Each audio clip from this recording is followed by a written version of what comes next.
Fala galera, meu nome é Hércules, eu sou médico radiologista e hoje a gente vai falar sobre síndrome de Eagle.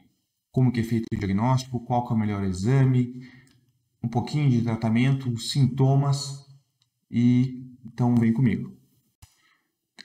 A pergunta principal é o que é a síndrome de Eagle?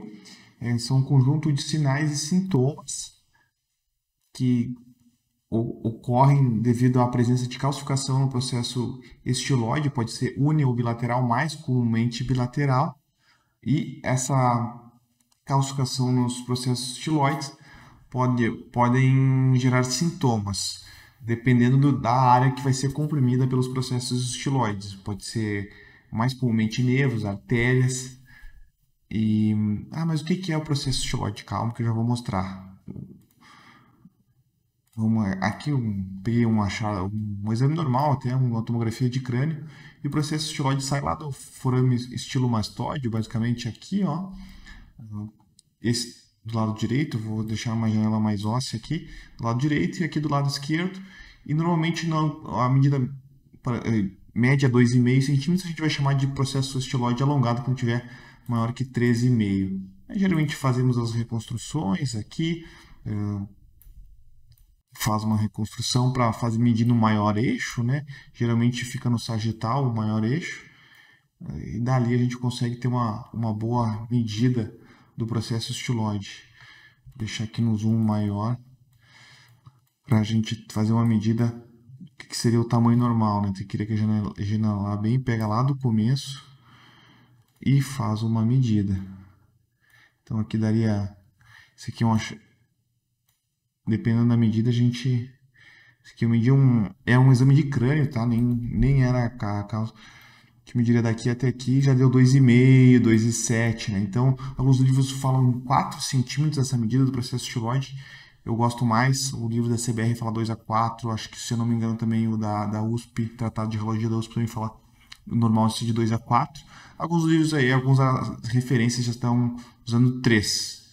Né? Então, mas não é só o tamanho, viu? Quando ele é muito lateralizado e tem contato com alguma estrutura vascular, alguma artéria, pode dar a síndrome de Eagle da mesma forma. O tamanho é uma referência, mas a orientação lateral também é um achado que a gente tem que estar atento e descrevendo os laudos.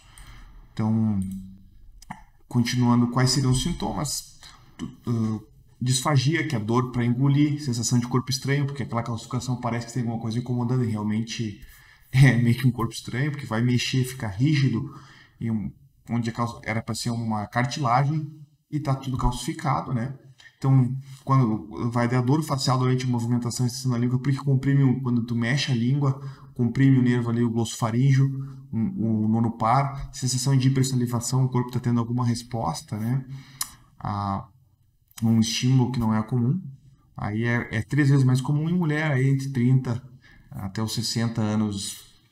Então, e agora eu acho que qual seria a clínica clássica, que lá antigamente, acho, antes de 2012, eles falavam que paciente pós-operatório de um paciente pós-operatório de tonsilectomia, esse é o paciente clássico inicial, né, que foram as primeiras descrições da síndrome de Eagle, mas depois agora a gente sabe que pode ser mesmo esse paciente sem histórico cirúrgico, também pode ter a síndrome de Eagle, sendo que no primeiro caso, quando fosse no caso pós-cirúrgico, seria por algum processo inflamatório fibrosante que geraria essa calcificação e geraria os sintomas.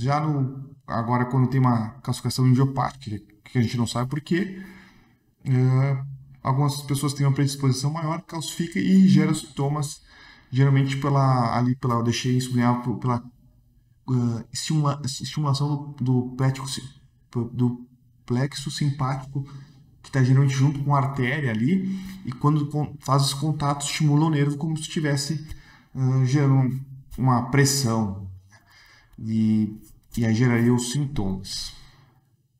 Então, o caso mais clássico é que o paciente fez uma cirurgia cervical, começou com dor, chega lá, está tudo calcificado, porque manipulação cirúrgica gera calcificação, às vezes, e quando esse é o paciente clássico, mas hoje a gente vê que o segundo grupo de pacientes é mais comum que o primeiro. Então, qual o exame que detecta? vocês já, acho que já sabem. Inicialmente tinha a radiografia com essa incidência de Towne, que é uma lateral no ângulo da mandíbula, radiografia lateral no ângulo da mandíbula, mas assim é muita sobreposição de imagem, não não dá para medir bem direito, né? Então hoje a tomografia acaba sendo muito melhor, né? E com um contraste, eles indicam nos artigos assim meio discutível, tem que pesar bem isso, se a clínica é muito forte, né? Mas se está na dúvida se vai operar ou não, se os sintomas são relacionados, o contraste realmente ajuda porque ele vai mostrar, como eu vou mostrar um exemplo para vocês, se tem alguma compressão vascular, algum órgão sendo comprimido diretamente pelo processo estiloide. Curta, compartilha, se está gostando, comenta aí, deixa, faz mais vídeos, não gosta, não gostei, para eu continuar fazendo os vídeos. E se você gosta de ponto de cabeça e pescoço de radiologia, por favor, se inscreva. Então, a diferença entre processo estiloide alongado e síndrome de Eagle. Síndrome é um conjunto de sinais e sintomas. Sintomas é o que o paciente refere para o médico.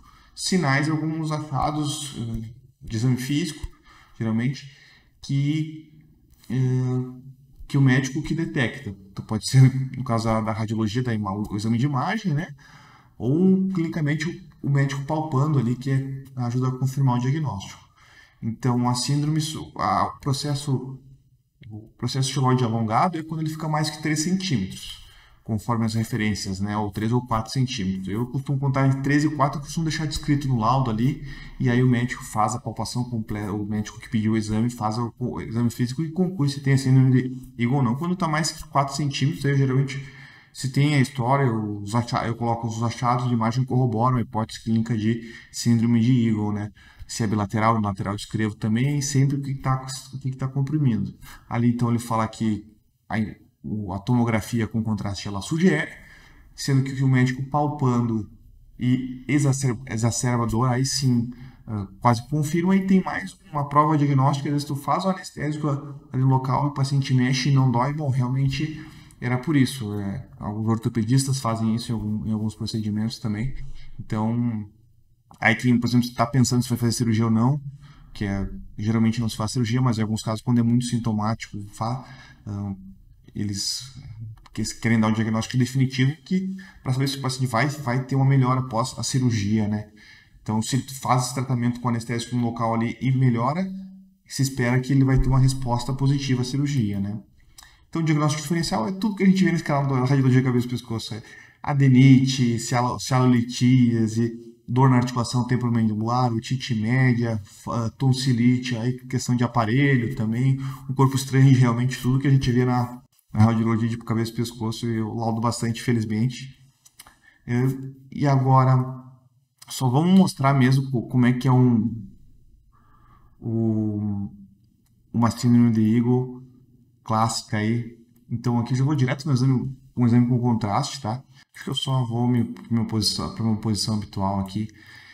E a gente vai ver o contraste.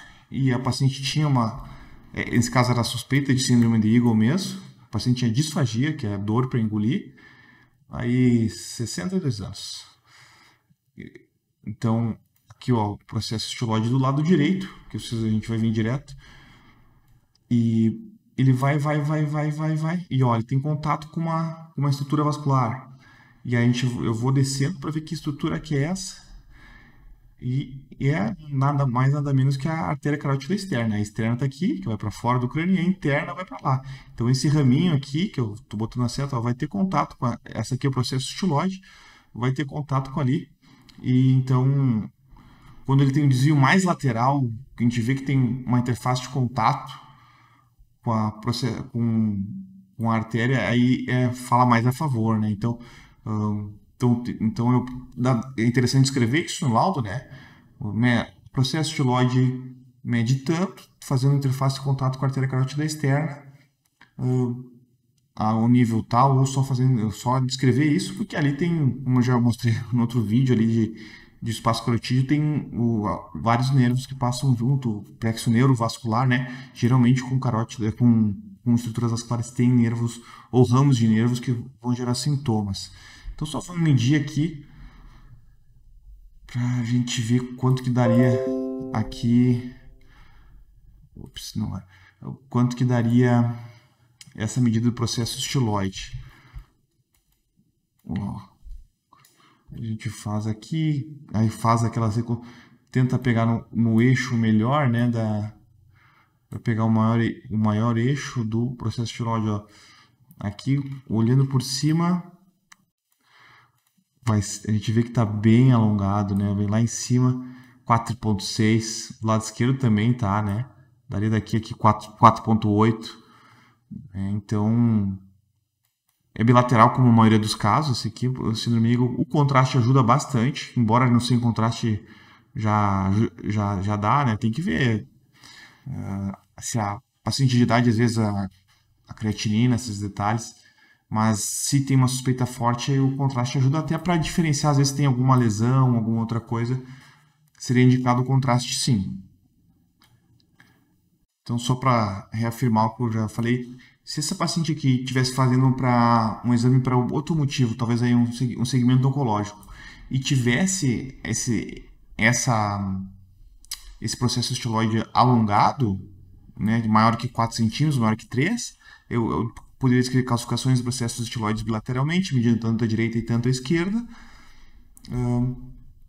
Ponto. Aí a correlação, podendo de acordo com a correlação clínica, a síndrome de Eagle pode estar relacionado. Mas a princípio, se o paciente não tem sintomas, isso aqui é só uma calcificação, um processo estiloide alongado e calcificado. Ponto. O que vai fazer a diferença aí o médico tocar e doer, ele tiver os sintomas, aí sim a gente fecha o diagnóstico. Então aqui um exemplo da literatura, que nas setas a gente tem as processos estiloides, né, calcificados, gerando impressão sobre uma estrutura vascular, no caso a artéria maxilar interna, e bilateralmente, dos dois lados da cabeça de seta está a artéria, e gerando a impressão sobre essa estrutura, e aí pode dar sintomas vasculares, até tem alguns relatos de AVC, né, quando pega a carótida interna, que é um vaso mais importante, mas isso aí geralmente junto com a artéria corre uma estrutura nervosa e geraria bastante sintomas, um nervo, né, o ramo do nervo que geralmente corre junto. Então, só lembrando que não precisa ser o tamanho, quando tem aí tiver um processo 2, 3 centímetros, menos que 3 centímetros no máximo, estiver fazendo interface de contato com um vaso, a gente pode escrever isso no laudo que ainda pode ser síndrome de Eagle, né? Mas não é comum. Então, a síndrome de Eagle e a morte, tem alguns relatos aí. Achei relatos de AVC, AVC isquêmico extenso, até no artigo que eu vou botar em referência agora. O caso que o paciente encosta aqui e meio que desmaia, ele fecha, ele gera compressão da estrutura e depois volta sem sequela, né? Aí nesse caso aí seria um caso de uma indicação cirúrgica, né? Uma equipe bem especializada. E faltou também qual o médico que opera aí. Geralmente é o otorrino, né, que opera essa área, ou cirurgião de cabeça e pescoço, ou às vezes os dois operam juntos, né? Aí vai, tem vários aí, inclusive alguns que me seguem, muito feliz de ajudar, me mandam casos, né? Então, acho que era isso. Eu coisei aqui o artigo que eu usei para tirar as fotos e algumas referências, né? Mais uma vez aí, obrigado a todos que me acompanham. Um abraço.